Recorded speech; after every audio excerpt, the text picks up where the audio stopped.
Добрый день, шановные сябры, добрый день, шановное господарство. 5 падзеяў ад Вячеслава Сіўчыка і я, Вячеслав Сіўчык. Мы будем казаць пра тыдзень з 24 по 30 жніўня. Я прапаную наступныя 5 падзеяў. Першае, 30 жніўня, Міжнародны дзень ахвяраў гвалтоўных знікненняў. Другая падзея, 30 жніўня, візіт Лукашэнкі в Китай. І 30 жніўня, Дзень незалежнасці Татарстана. Третья падзея, 25 жніўня, 34-я гадавіна адраджэння незалежнасці Беларусі. І 24 жніўня, Дзень незалежнасці Украіны. 28 жніўня, Дзень памяці Алеся Черкашина. І апошняя падзея, трагічная, 30 жніўня, забойства ў Львове аднаго з лідараў украінскіх нацыяналістаў, выбітнага дзяржаўнага дзеяча Украіны Андрея Парубія. 30 жніўня Міжнародны дзень ахвяраў палітычных знікненняў. Гэтая дата афіцыйная, введзена ААН яшчэ ў 2011 годзе. Але ж на вялікі жаль, гэтая дата не абсэнсоўваецца беларусамі. Хаця все ведаюць, што яшчэ ў 20 стагоддзі былі забіты злачынным рэжымам Лукашэнкі лідары беларускай апазіцыі Віктор Ганчар, Юрий Захаренко, Геннадий Карпенко. Знікне пасля Зміцер Завадскі, аператор ОНТ. І в 2001 годзе, напрыклад, прэзідэнцкая кампанія велася якраз на тэму зніклых беларускіх палітыках. Гэта быў мацнейшы удар па Александру Лукашэнку. На вялікі жаль, шмат часу прайшло. Не пакарана злачынства. І гэтая дата, яна практычна не мела ніякага розгаласа паміж беларусаў дыяспары, а беларусы в Беларусі яны знаходзяцца пад ярмом вось гэтай банды, якая здзяйсняла жахлівыя злачынства яшчэ ў 20 стагоддзі, пра што і сведчыць вось гэты дзень памяці ахвяр гвалтоўных знікненняў і прозвішчы Захаренкі, Ганчара, Красовского, Завадского. Миколай Статкевич заўсёды ганарыўся тым, што дзякуючы нашай рэакцыі на гэтае злачынства Лукашенко пасля баяўся такіх уже акцый па знікненню. Гэтыя знікнення павярнуліся в жахлівым 20 годзе. Як вы ведаеце, Краўцоў быў зніклы і пасля толькі быў знойдзены павешаным адзін з удзельнікаў акцыі антилукашэнкаўскіх жніўня 20 года. Магчыма, што зніклі і іншыя людзі. Пра гэта мы толькі даведаемся, калі не будзе той банды, якая здзяйсняе злачынства в Беларусі уже десяткі гадоў, якой кіруе Александр Лукашенко. Свой да свайго па свае. Шановныя сябры, запрашаю в нядзелю 7 верасня а 14 гадзіне да помніка Каперніка. Беларусы, якія ў Варшаве, далучайцеся, прыходзьце. Будзьма разам, свой да свайго па свае. 30 жніўня распачаўся візит Лукашэнкі в Китай. Этот визит будет некалькі дзён. Там будет паседжанне ШОС, Шанхайская организация супрацоўніцтва, лепш яна гучыць в абрэвіатуры. Такім чынам ШОС. 10 краінаў практычна ёсць у нас ОСЛА афіцыйна, потому что там 6 постсоветских краінаў. Россия, Беларусь, якая долучилась апошняя до ШОСа в 24 годзе, и Казахстан, Узбекистан, Таджикистан, Киргизия. Акрамя гэтага, вельмі важно, что входит в эту организацию под патронажем Китая и Индия, и Пакистан, и Иран. И натурально в Китае будут вельмі важные для всего свету перамовы, потому что практычна нават па Украіне, калі зараз глядзець, то шмат такія рэчы, наогул, магчыма, зараз нейкае замірэнне в Украіне, нейкія перамовы. Таксама залежыць ад таго, як будут развиваться перамовы в основных гульцоў вот гэтай структуры, якая створана Китаем, в тым ліку і для вайсковых мэтаў. Вельмі сур'ёзная пагроза, потому что Лукашенко, як вы ведаеце, ён заключил пагадненне с Пакистаном по заселению Беларуси уже пакистанцами. І ён в адкрытую казаў перед візітам аб тым, што едзе тым ліку і вывучаць досвед. А Кітай мае вельмі сур'ёзны досвед. Это сур'ёзная таталітарная дзяржава, якая выкарыстоўвае лічбавыя тэхналогіі для того, каб практычна не было там ніякіх правоў у грамадзянаў. Таксама знакавым з'яўляецца тое, што Лукашенко запрошаны на акцыі, якія будуць адбывацца на цэнтральнай плошчы Пекіна, дзе адбываўся жудасны разгон студэнтаў. Гэта быў крок, які дазволіў Кітаю выбудаваць пры капіталізме таталітарную практычна ўжо дзяржаву. Таксама нейкі досвед Лукашенка там будзе атрымліваць. Ёсць ці альтэрнатыва гэтай асі зла? Ёсць. Якраз 30 жніўня, это дзень незалежнасці Татарстана. Я віншую і татар, і всіх жыхароў Татарстана з гэтай датай.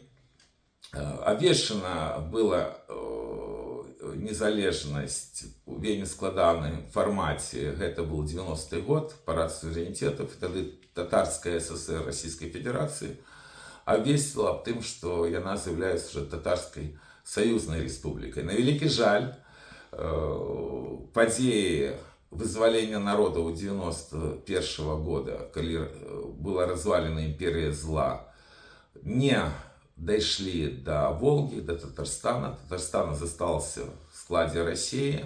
И уже в часы Путина практично все тыя рэчы, якія былі заваяваны на межі 90-го года, 91-го, в часы Ельцина, яны былі знівеляваны путінскім рэжымам, потому что адзінае, што баіцца Москва, гэта паневоленых народаў.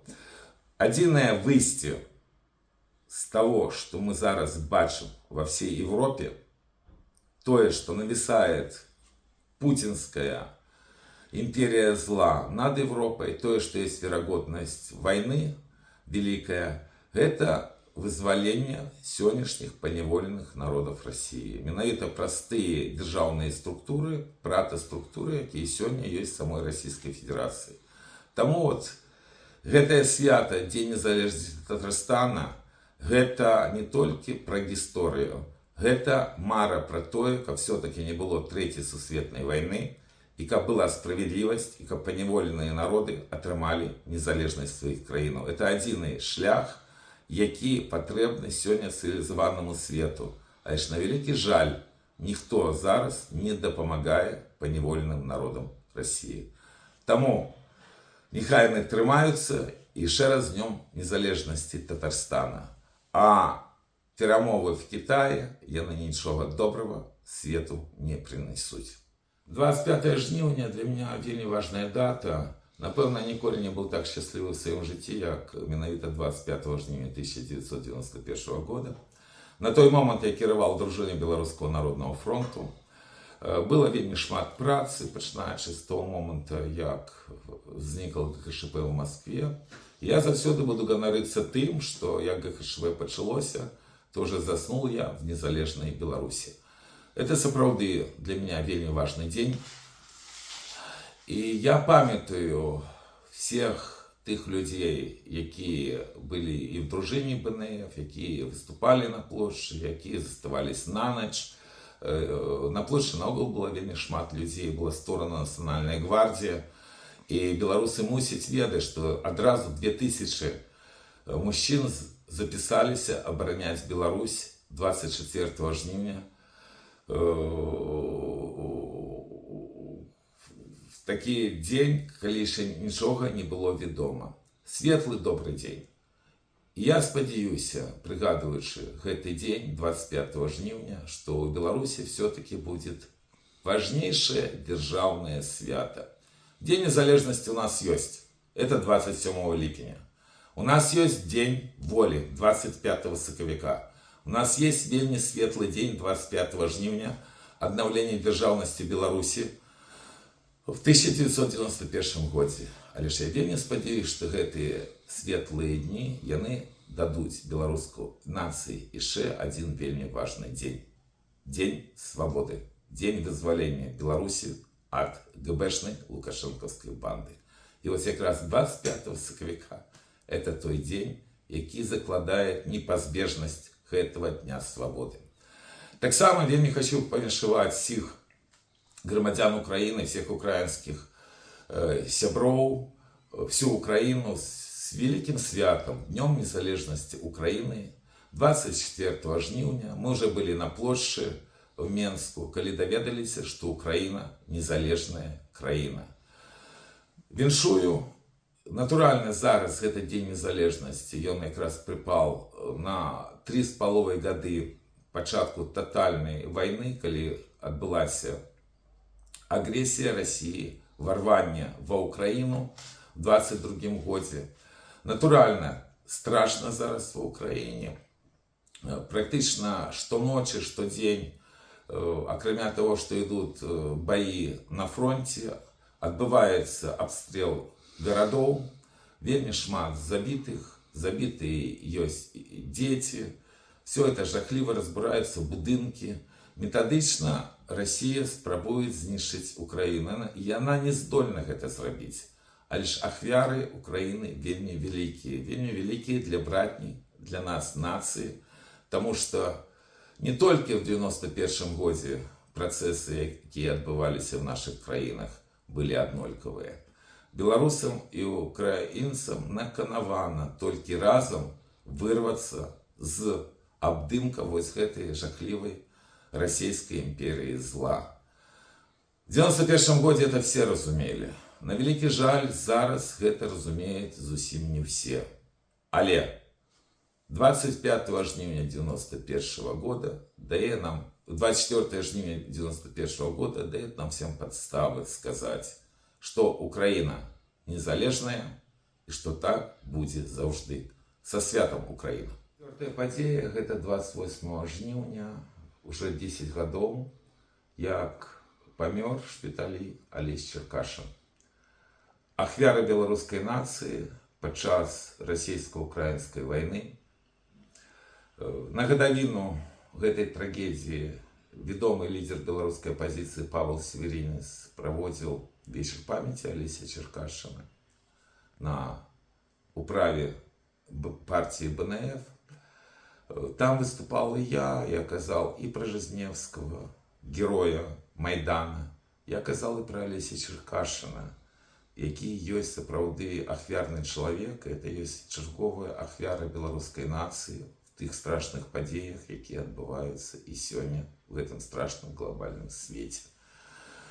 Вельмі страшна, калі зараз глядзіш видео акции, которые проводил Алесь каля Брестского облвыканкама, калі у яго былі руки в фарбе, калі он патрабаваў пакаяння ад гэтых нелюдскіх уладаў, бо ён был хрысціянин, і он разумеў, і калі праводзіў акции в Беларуси, и калі поехал в Украине, что такое зло. Зло есть Лукашенко, зло есть Путин, зло есть Россия, зло есть ГБшная банда.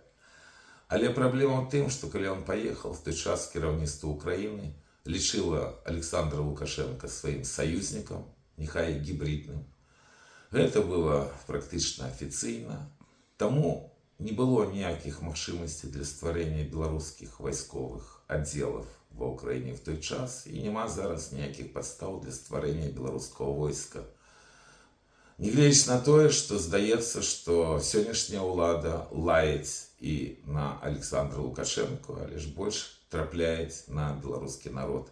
Черкашин был капеланам, бо ён якраз атрымліваў навучэнне в Украине, он был шчырым хрысціянінам, ён навучаўся. І натуральна, як большасць беларусаў, які трапілі на вайну, пайшлі на вайну, ён не вельмі был падрыхтаваны да гэтай вайны, а не, я маю на ўвазе в вайсковым сэнсе, потому что натуральна сила волі у него была, натуральна погляды у яго былі абсолютно нормальные, и Беларусь позбавилась своего сына, который так необходный был ёй и в 20-м годе, які так необходный был ёй. Все гэтыя гады необходны і сёння. Шчырае спачуванне родным Алеся, шчырае спачуванне всем тым людям, которые его памятают. Бо все роўна ахвяры не бываюць ніколі залішнія. Іншая справа, што вельмі шкада 33 гады чалавеку, які сышоў уже в небесную Беларусь, які яшчэ шмат што змог зрабіць, але ж загінуў на фронте. І бачыце, добра яшчэ, што хаця бы его прыгадваюць хоць на фоне, бо тыя трагедыі, якія штодзень адбываюцца ва ўкраіне, яны зацянілі шмат каго. Да і спачатку нават все ж маскіравалі тое, што герой Майдана Михай Жизневский вымушаны был еще неполногодовый съехать с Беларуси, потому что его переследовало КГБ. Про это казали, а лишь казали вельмі мало, бо гэта было супраць інтарэсаў у той лукашэнкаўскай банды, якая спрабуе знішчыць беларускі народ. Зараз наогул такое адчуванне, што габня, она просто распоясалася. Террор и репрессии в Беларуси штодзённыя. На вялікі жаль, до гэтага людзі звыкліся, як звыкліся до того, што вайна ідзе ва ўкраіне. Ужо шмат гадоў, 5 гадоў беларусаў тэрорам прымушаюць быць практычна рабамі лукашэнкаўскай банды. 3,5 гады вайны в Украине. Многие уже успрымаюць гэта як нейкі аналог камп'ютарных гульняў, хотя гінуць і гінуць людзі. І в Беларусі ламаюць лёс людзям штодзень вельмі метадычна. А на дыаспоре здаецца, што тут уже КГБ просто не ведает, что рабіць. Тут возникает Котов, и только теперь пресса дае, что он сам семьи гэбістаў. Возникает вельмі дзіўна. Яшчэ больш дзіўныя допісы там былой лукашэнкаўскай адвакаткі Вольги Карпушонок. У меня сапраўды такое адчуванне, што гэта пісала не она, а пісал нейкі абкураны ці п'яны гэбіст гэты тэкст. Нягледзячы на гэты тэкст рэагуюць. Меня ўразіла реплика одной из фем-активисток: «Трымайся, Вольга, мы с тобой, самое главное, что ты не одна», некий идиотизм. Быццам бы люди забыли, что есть спецслужбы, что есть зло, и КГБ – это зло. Вот Олесь Черкашин, и он так само ахвяра гэтага зла, гэтай страшной ГБшной системы, которая спрабует знішчыць беларусаў. Вельмі спадзяемся, што іхнія планы ніколі не здзейсняцца. Светлая памяць Олесю, светлая памяць. Свой да свайго па свае. Шановныя сябры, вельмі прашу падтрымаць YouTube канал Вячеслава Сіўчыка, мой YouTube канал. Вельмі прашу, хто можа аказаць фінансавую дапамогу. Гэта можна зрабіць па першай спасылцы пад гэтым відео.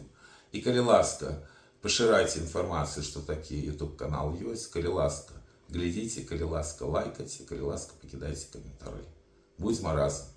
Свой да свайго па свае. Пятая падзея, она вельмі трагічная. Это 30 жніўня. Был забіты в центре Львова Андрей Парубей. Вельмі шчырыя мои спачувания семьи Андрея, всем его знакомым, всей Украине. Потому что, сапраўды, это вельмі моцны удар, который нанесла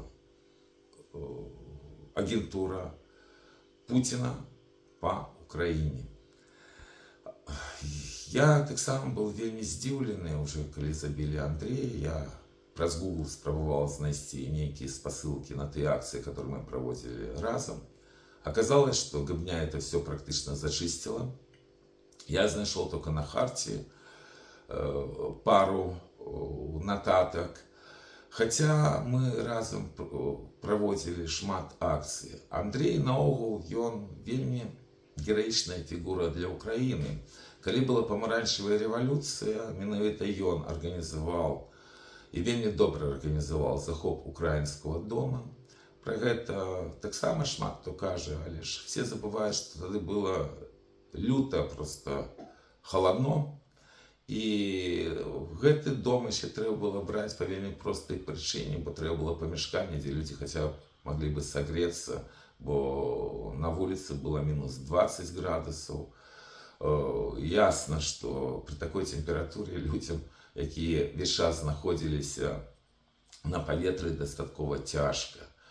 Менавіта тады я вельмі хацеў з ім пазнаёміцца пасля гэтай ігоннай акцыі, прычым меня ўразіла, калі я уже ноччу таксама на некалькі хвілін заходзіў в гэтае памяшканне, там яшчэ былі людзі, якія там працуюць, і было нават крышку трагікамічна, бо яны заперліся, не пускалі демонстрантаў в тыя памяшканні, дзе яны былі, але ж у них просто не было прыбіральня, і калі яны выходзілі нарэшце, то іх просто назад не пускалі. Но это была уже маленькая частка украинского дома, все остальное уже было спокойно занято. Вельмі шмат дапамог ён Беларусі в 2011 годзе. Я уже казал, что ён обвестил об стварэнні межфракционной депутатской группы в Верховной Раде в 2011 году под слушным назовом «За незалежную и демократичную Беларусь». Это был практично подвиг. Андрею трэба было порушать регламент Верховной Рады, как это зрабіць, потому что КГБ дастаткова моцна присутнічала в Украине. До речі, оно и зараз присутнічае, хто мне што б не казал. Вось. И натурально был дикий супротив, каб наогул такая группа была. И он здольны был ее стварыць и обвестить. Заблокаваны были, я спрабаваў, каб у него были контакты в Польше и в Литве, але ж и тады у нас были дастаткова великие проблемы с коллегами по диаспоре. Гэта не атрымалася, а пасля, вы ведаеце, был Майдан, где однозначно Андрей Парубій был лидером, был кіраўніком самообороны, которая была вельмі моцная, там было вельмі шмат сотняў. Для гонора беларусаў практычна в кожнай сотні былі беларусы. І пасля уже Майдана ён займаў вельмі важную пасаду спікера Верховной Рады і прынялі вельмі шмат законаў, якія бы не былі прыняты, калі б не сам Андрей. В тым ліку вельмі важна то, што ён паспеў абараніць мову, што вельмі важна. Жахліва. Ён прымаў удзел в десятках акций, которые проводил Рух Солидарности разом в Украине. И шел с нами праз весь Львов, коли мы несли бело-червоно-белый стяг. Вельмі добрый человек, это вельмі кепский наогул знак, то, что такие люди так загинули. Это просто жахливо. Натурально, это старая практика Москвы. Не забывайте, колькі забито было в замежжы в 20 стагоддзі и лидеров, и дзеячоў национальных рухаў розных, тым ліку и беларуского. А калі казаць про Украину, так это десятки людей, которые были забиты агентами Москвы в замежжы. Неўпадкова в Украине казали, калі адбылося забойство уже зараз во Львове, про судаплатаўшчыну. Жахліва. Вот гэтыя імёны забитых националистов: Сашка Білы, Ирина Фараон, Андрей Парубій. Это таксама адлюстраванне того тяжкого шляха, якім вымушана ісці Украина, каб захаваць себе, захаваць свою самастойнасць, самоидентичность и просто, каб Украина была Украиной. Андрей был абсолютным патриотом. Я не ведаю, что бы он не зрабіў дзеля того, каб тыя мэты, за якія змагаліся, і вони асабіста продкі, а вся его семья мае досвід вызвольных змаганняў, за что змагаліся его побратимы. Для его это сапраўды были святые рэчы. Натурально, в палітыцы вельмі цяжка, натурально трэба ісці на розныя кампрамісы. Вось, натурально, не все кроки робятся, якія хацелася бы. Але ж, не гледзячы на то, что это трагічная падзея, не то, что это сапраўды вельмі кепска, что забили выбітнейшего дзеяча, все-таки он вельмі шмат что паспеў зрабіць. И я думаю, что шмат кто з украінцаў гэта разумеюць. И это означает, что недарэмным было змаганне Андрея Парубія за Украіну, і што гэтае змаганне не спыніцца, хаця яна вельмі і вельмі складанае, бо практычна ён был зараз в апазіцыі да сённяшняй улады, але ж в звязку з тым, што ідзе вайна з Расіяй, нават не мог быць в актыўнай апазіцыі. Так было наканавана. Светлая памяць Андрею, светлая памяць, вечная памяць.